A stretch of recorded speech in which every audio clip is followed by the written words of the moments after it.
పార్లమెంట్లో అనూహ్య పరిణామం చోటు చేసుకుంది. లోక్సభ స్పీకర్ ఎంపిక విషయంలో బీజేపీ, వైసీపీ అధినేత జగన్ మద్దతు కోరింది. ఇటీవల జరిగిన ఎన్నికల్లో ఎన్డీఏ ప్రభుత్వం అధికారంలోకి వచ్చిన సంగతి తెలిసిందే. బీజేపీనే సొంతం 300 స్థానాల్లో విజయం సాధిస్తుందని ఆ పార్టీ నేతలు ధీమా వ్యక్తం చేశారు. కానీ ఎన్నికల్లో ఆ పార్టీకి గట్టి షాకే తగిలింది.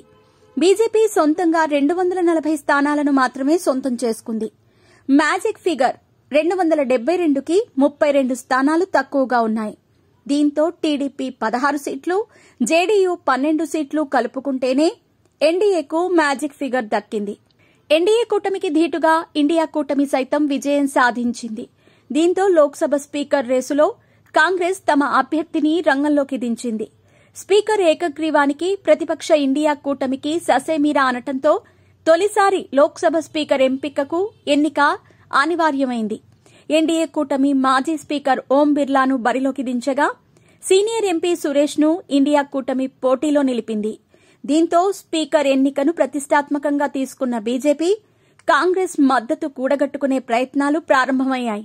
దీనిలో భాగంగానే లోక్సభ స్పీకర్ ఎన్నికలో సహకరించాలని జగన్ నేతృత్వంలోని వైసీపీని బీజేపీ కోరింది.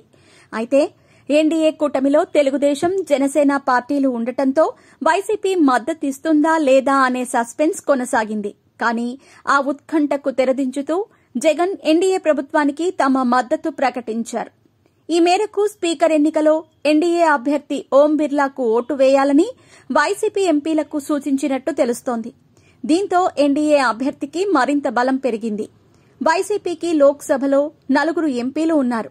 ఎన్డీఏకు ఇప్పటికే 293 సభ్యుల బలం ఉంది. వైసీపీ సభ్యుల మద్దతుతో ఎన్డీఏ బలం 297కు పెరిగినట్టయింది.